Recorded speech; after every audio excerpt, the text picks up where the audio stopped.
Afternoon, everyone. Throughout my career, nothing has really been more important than protecting Ohio's citizens.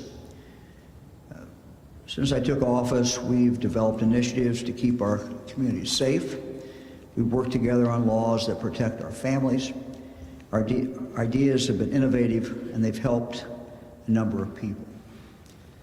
But it's those on the front lines, who are living this mission every single day. Our police officers, our sheriff's deputies, our troopers, our paramedics, EMTs, and our firefighters.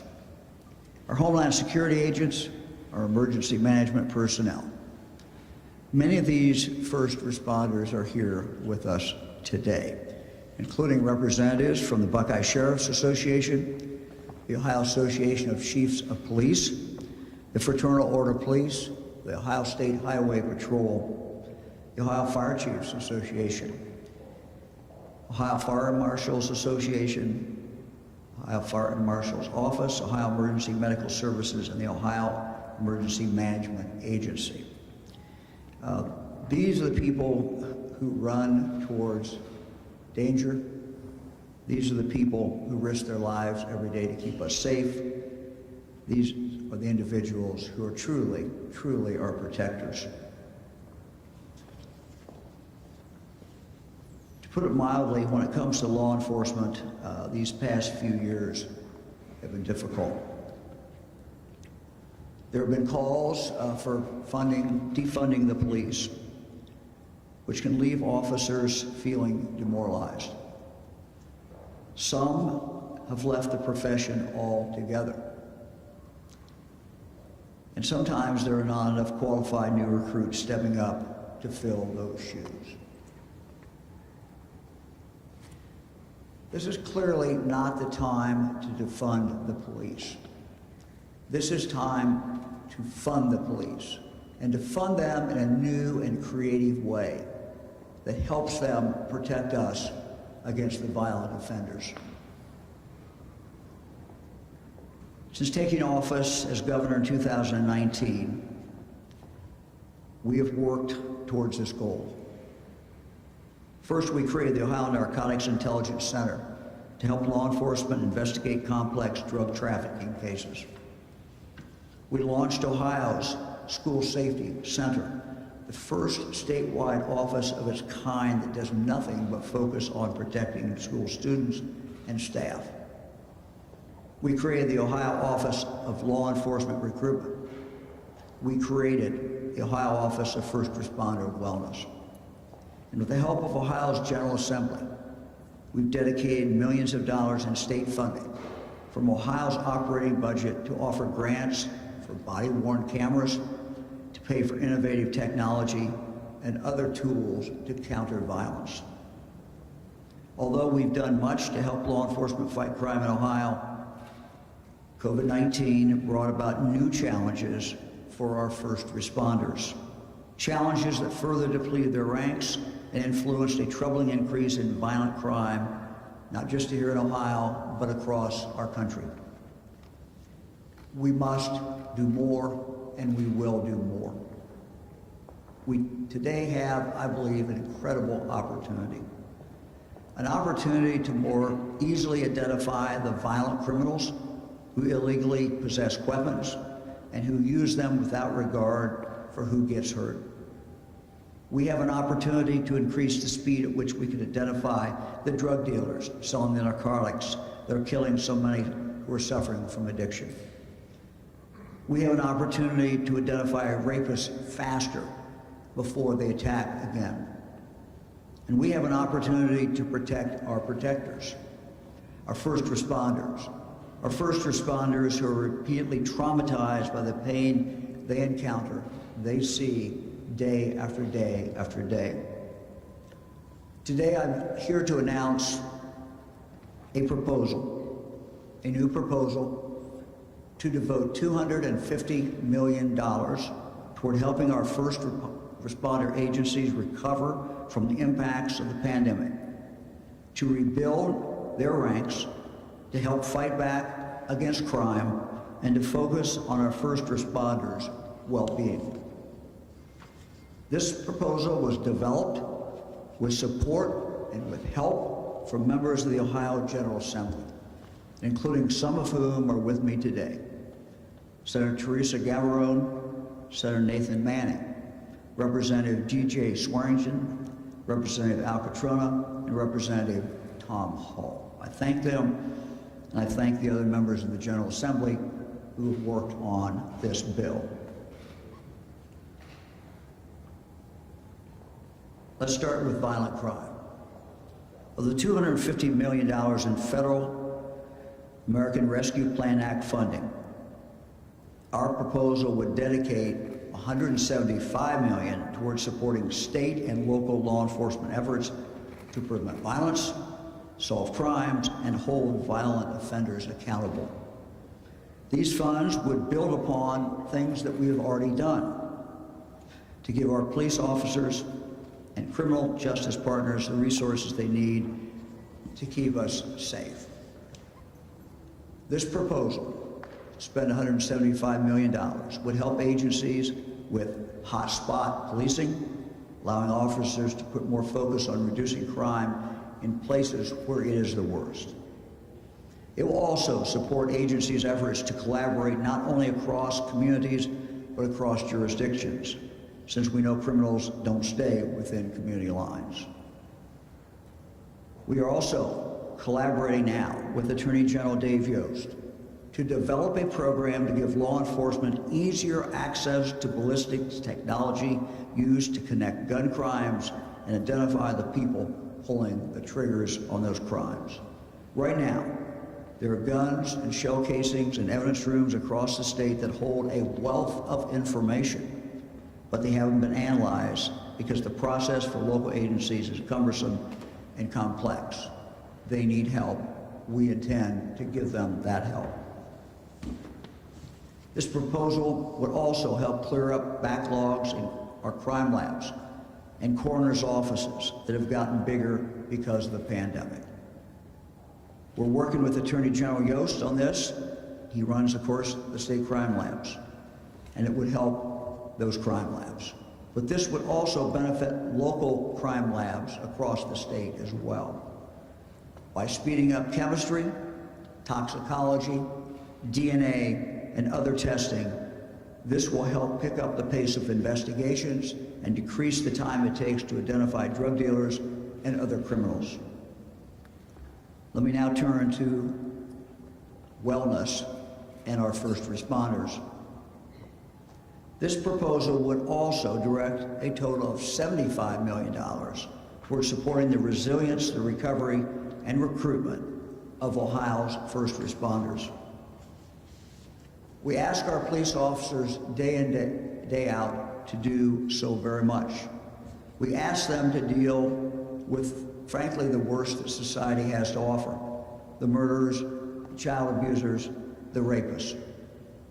Our troopers and EMS providers respond to horrific car accidents where they see unimaginable trauma. Our firefighters run into burning homes where residents couldn't make it out. They see so much. They see so much trauma. The cumulative effect of all this takes a serious toll on our first responders. The pandemic has only worsened these issues. That's why we must offer more services to help our first responders confront the trauma of the jobs that they hold. We need to protect them so they can protect us. Right now, there simply aren't enough peer support programs that our first responders can turn to for help coping with the horrific scenes they regularly encounter. Our proposal would help our first responder agencies create their own wellness programs and bring in suicide prevention training focused specifically on the challenges our first responders face. I know the FOP and other organizations already have worked and have been working diligently in this area. We would help them and give them more support. To do that, we would also give departments the ability to create these programs. Our proposal would also devote a good portion of money towards recruitment and retention efforts, because when staffing levels are low, the burnout levels of those who are working is high. This proposal will also devote funds to Explorer programs, to engage high school and college students who are interested in first responder careers, similar to the College of Law Enforcement program, the College to Law Enforcement program I announced in May. As experts in this field have told us, if you're really serious about recruitment, many times you have to grow your own, and this is what this program does. We would also provide tuition assistance for students and cadets who can't afford the cost of basic training, so that we can bring our forces back to pre-pandemic staffing levels. And our proposal would fund community police relations. Community police relations efforts to strengthen the relationship between law enforcement and the public that they serve. Overall, we envision that these funds would be awarded to local entities in the form of grants. Grants managed by the Ohio Office of Criminal Justice Services and the Ohio Emergency Management Agency. And these grants would be flexible to give local communities, local departments, the ability to design programs to address their unique community needs. We want our law enforcement and first responder entities to tell us what they need to best address increased violence and encourage first responder resilience, and this is what we will do with this program. Let me now turn to Lieutenant Governor Houston, who will talk more about our proposal and how it would also improve the state's technological resilience based on gaps identified during the pandemic. Lieutenant Governor?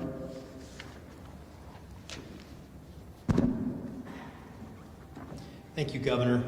Thank you for your leadership on this issue in supporting our first responders, supporting law enforcement, funding the police, and the things that they need to be successful. We are privileged to have a great group of people with us today and all of those that they represent. They are on the front lines, they and their colleagues are, and we owe them our gratitude and our support.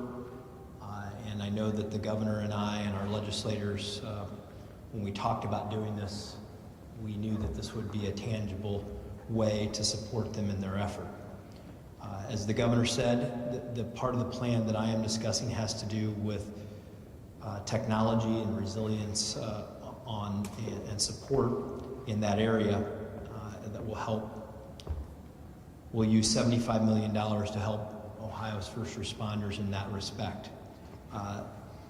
In leading Innovate Ohio, the governor has tasked me and our team towards boosting the use of technology to improve people's lives. We've said from the very beginning, it's about using technology to improve customer service. And in this case, that means protecting men and women in businesses and public services across the state.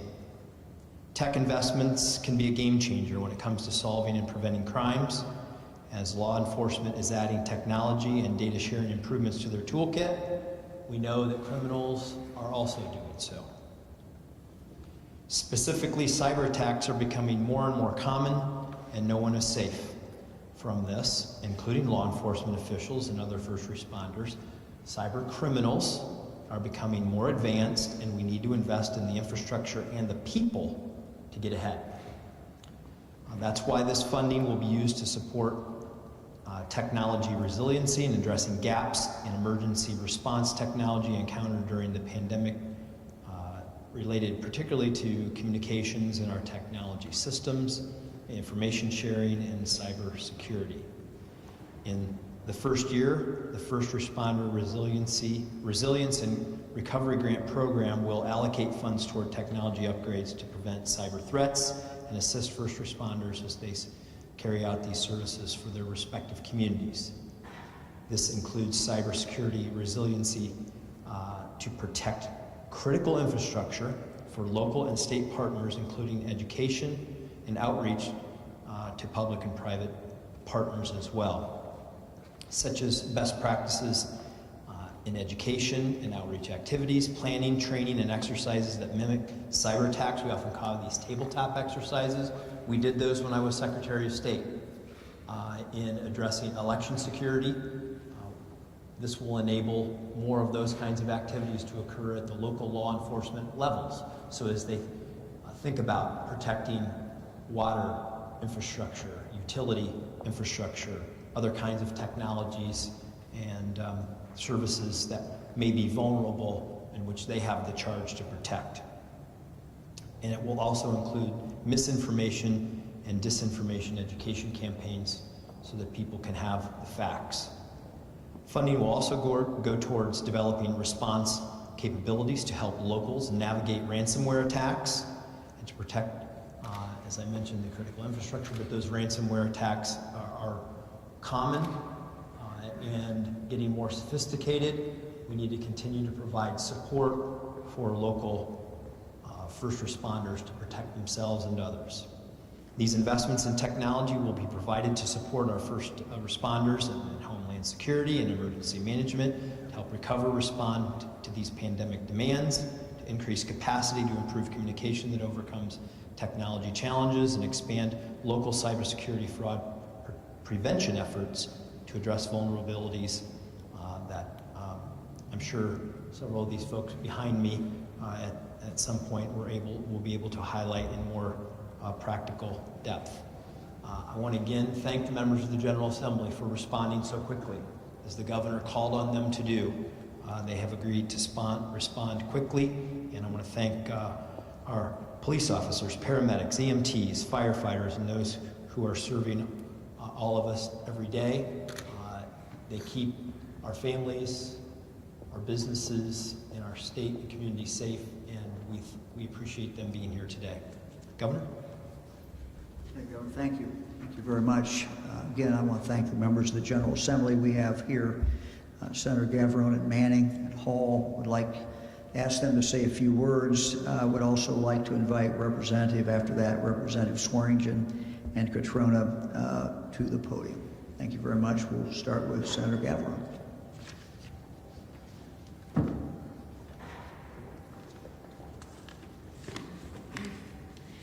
I want to thank you, Governor DeWine and Lieutenant Governor Husted, for this exciting announcement and for having me here today. Our law enforcement officers and first responders are the epitome of selfless service. They've answered the call to protect our communities. Every time our first responders put on their uniforms, they put others first, our loved ones, friends, and neighbors. While they make countless sacrifices for us, we must support them in their endeavors. Giving these heroes the proper tools to do their jobs well is crucial. The grant process announced today will help all our communities fund the resources our first responders need to keep themselves and our neighborhoods safe. $250 million can accomplish substantial good across Ohio. It can help build up our law enforcement and first responders. It's also what the public demands from us, so we can all live in safe communities. As said before, these funds are meant for the whole state, from our cities to our villages and to our townships. All of these communities have vastly different needs. These dollars can address the needs of countless communities, large and small, to protect all Ohioans.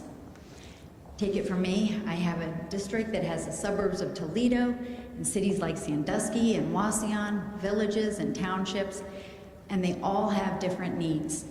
This money can be utilized for recruitment and staffing efforts, wellness initiatives, safe streets task forces, and to create rapid response overdose teams. These are just a few options, but the money provides flexibility, so every local entity can use them to address their unique needs. I'm hopeful that we see our communities take advantage of this opportunity to strengthen our law enforcement and first responders. These heroes truly do selfless work. Again, these dollars can accomplish substantial good, and I'm excited to see the amazing work that comes from this grant process. Thank you very much.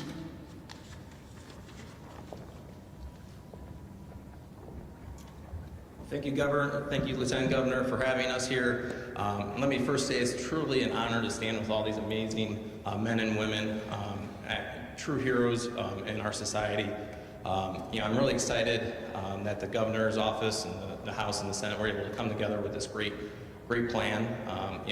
As members of the Judiciary and Criminal Justice Committees, we see far too often these victims of crime, victims of suicide, victims of drug overdoses. And this money, you know, and we're tasked with trying to find ways to reduce that. And this bill and this grant program will directly reduce those victims of all those horrible events that we hear all too often. You know, we talked about the flexibility of this program. I hear from whether it's organizations or different departments, many of these grant programs are so restrictive that they might need resources at their department, but they're unable to qualify. The flexibility built into this, you know, there's a lot of diverse needs out there for these departments, and they'll be able to apply no matter what their need is, and that's so incredibly important to make sure we get these resources out to the departments and help keep our communities safe. Once again, thank you, Governor.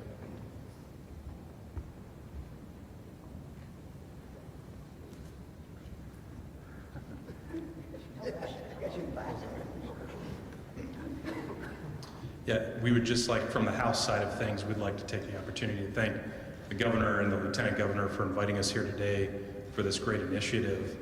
The only really thing we can express at this moment is heartfelt thanks and gratitude for the men and women who are first responders in our communities and our state. They really deserve this. They're the ones that are running towards the danger, they're keeping our communities safe, and they're keeping crime off the streets. So it's an honor and a privilege to be a joint sponsor on this legislation with Representative Catrona in supporting them and their efforts in our local communities. And we think at the end of the day, this makes our first responders better, and this makes our state better. Thank you.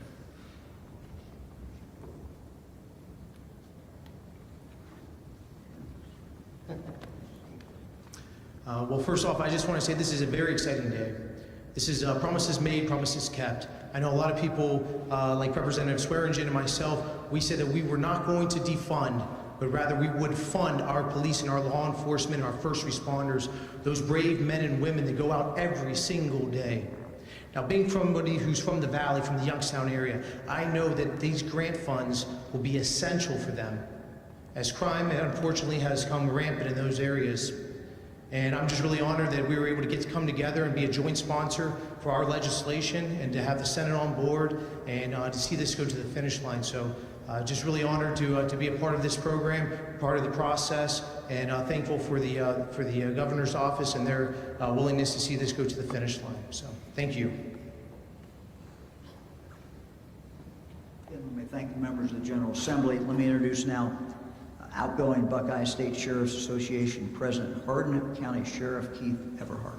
Sheriff. There's not a whole lot that can be said that hasn't already been said. First off, I thank the governor for his vision on this from the get-go. We thank the General Assembly for being willing to work with the governor's office. Lieutenant Governor, thank you so much, and the entire General Assembly. This is a good day for public safety in Ohio. One very nice thing, and it's been said many times today, they're not using the cookie cutter approach. Every entity, every jurisdiction is different, and we thank you very much for recognizing that, and this helps the entire state, so we thank you very much.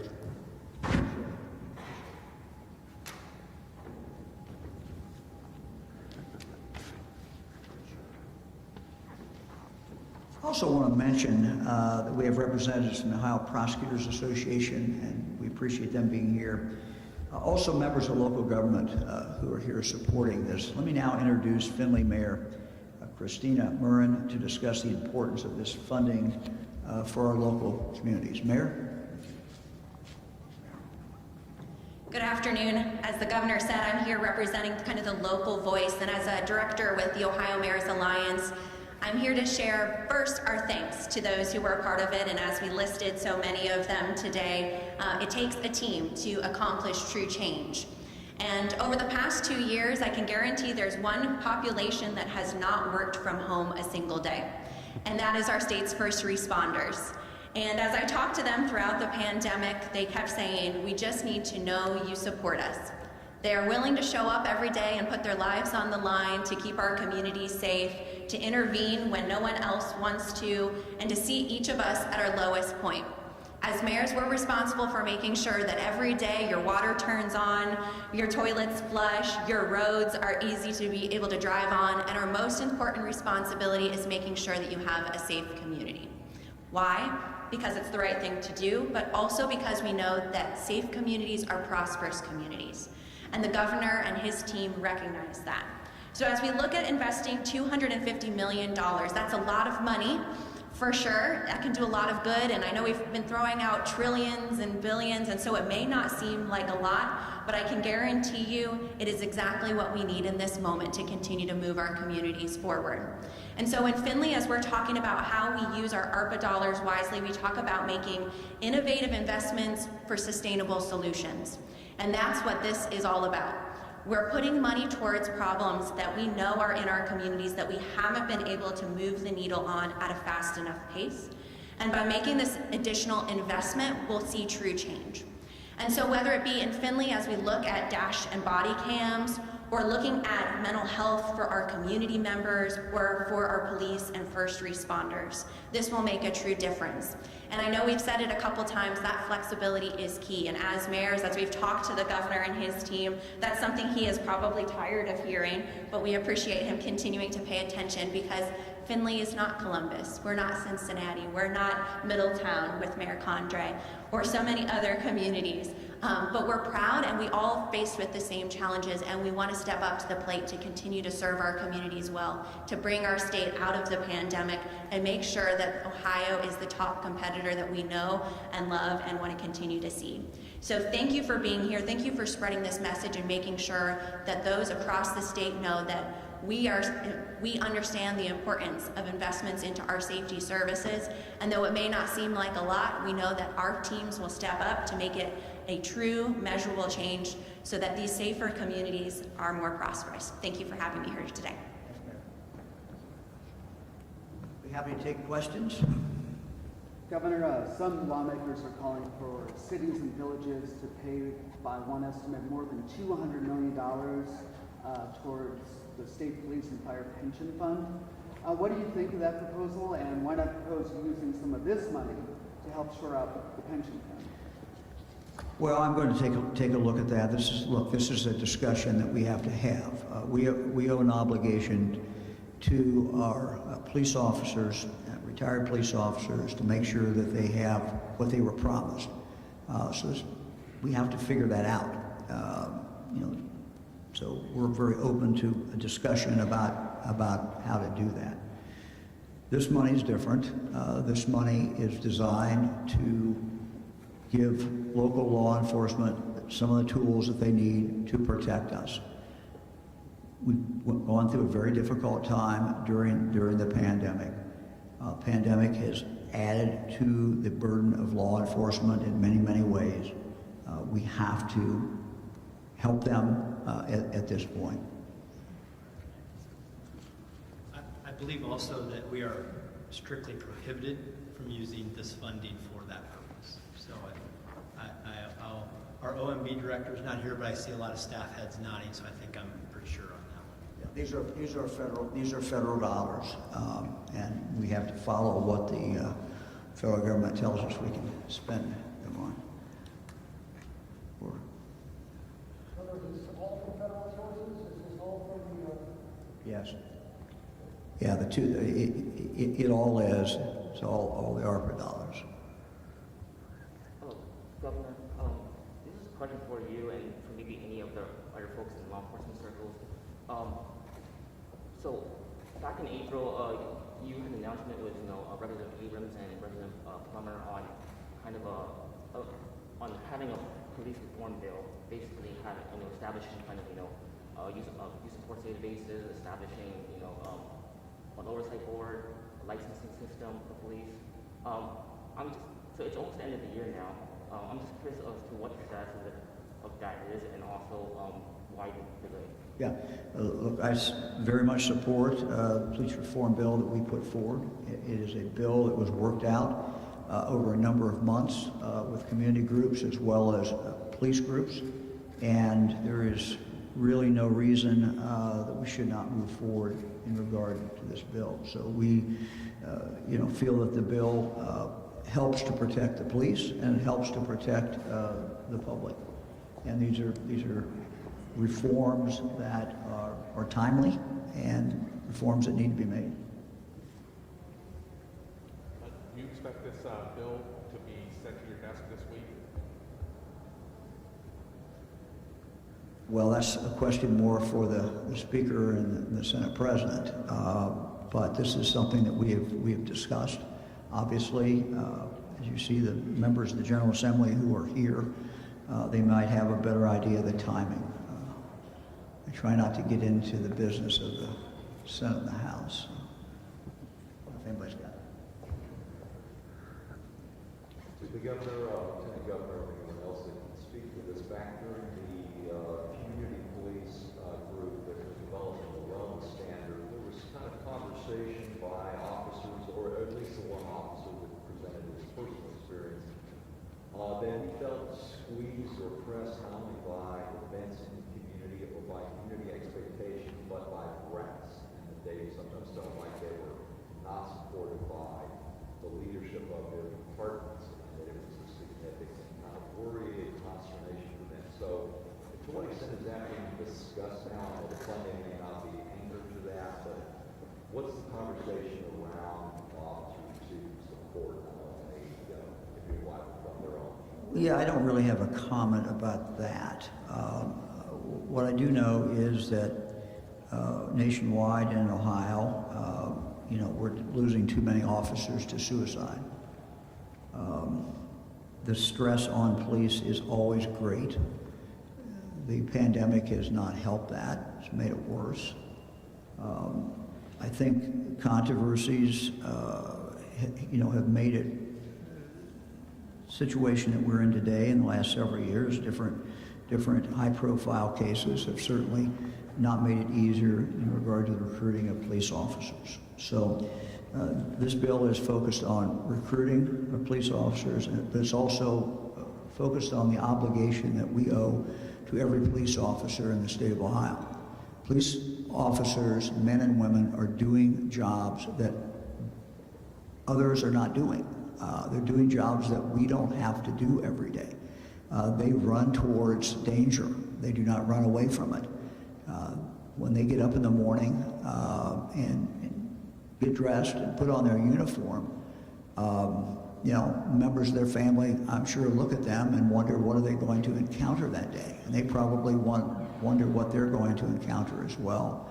So we owe this to these men and women who are out there protecting us every single day. You talked about how far this bill would improve the police community relations. Can you speak a little bit more towards that? Because this is obviously a lot of funding for the police side of things, but what can the community expect?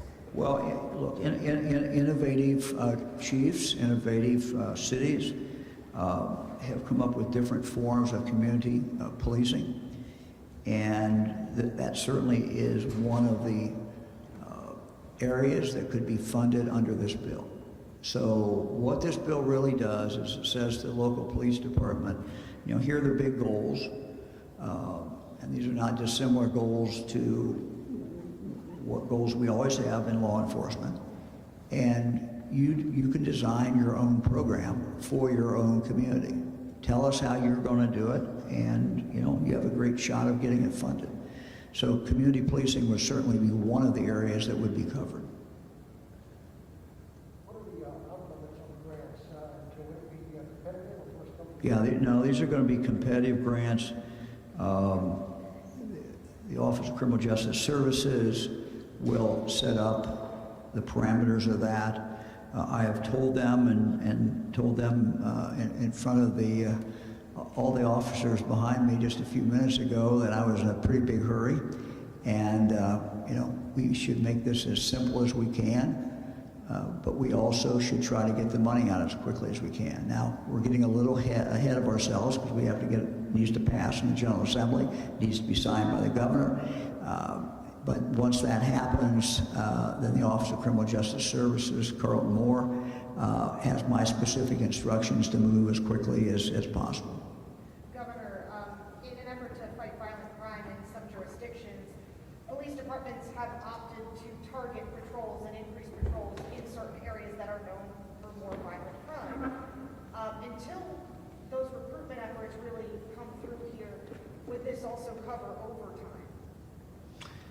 they're going to be able to come forward with proposals as long as the proposals, frankly, we feel and our budget people tell us that they're legal, that this federal dollars can be used for that. We're going to give them a great deal of flexibility. I firmly believe that they know better than anybody else what they need in their community. But let me be very, very clear about this. The $175 million is aimed at protecting people. It's aimed at getting the violent offenders off the streets, and there's certainly many ways of doing that. There also are a couple other big goals in here, which are more macro, more statewide goals.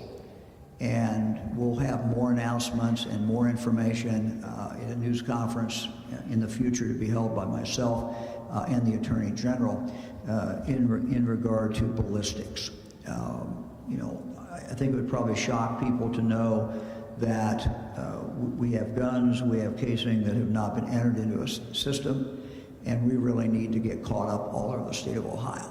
And local law enforcement many times does not have the equipment, they do not have the time, and so a significant amount of this money will go towards, or a portion of this money will at least go towards making that easier for local law enforcement to do. And that's something we're working on with the Attorney General. Governor, to clarify, would these grants just be open to local police departments and county sheriff's offices or additional agencies? Who could apply for this? Yeah, basically anybody in regard to law enforcement. We also have, as I mentioned, EMS is involved as well. So. Governor, is your again, the big breakout is 175 and 75. 75 million is really focused on wellness, and that spreads out with any kind of basically first responders. Is there a set amount of this money, being allocated more towards like big cities as opposed to smaller jurisdictions, or is this first come first try? No, we will now say time period and the parameters of the grants. There'll be a time to get the grant applications in, and then we'll be on a competitive basis. Time for one more question. Anybody else? I see this is down as South House Bill 169. 169 is really big grants for hotels, restaurants, and bars. Is that there now, or is it what? That's not a question I can answer. I know that we're looking to get some additional assistance and some bills passed, but that's a question probably more for the Speaker of the Senate. Well, let me again thank the men and women who are behind me. I want to thank them. They represent so many different law enforcement agencies and law enforcement in general. We're very grateful for the work that they do. They're out there protecting us each and every day. What this bill will do is help support them and help them do their job. Thank you all.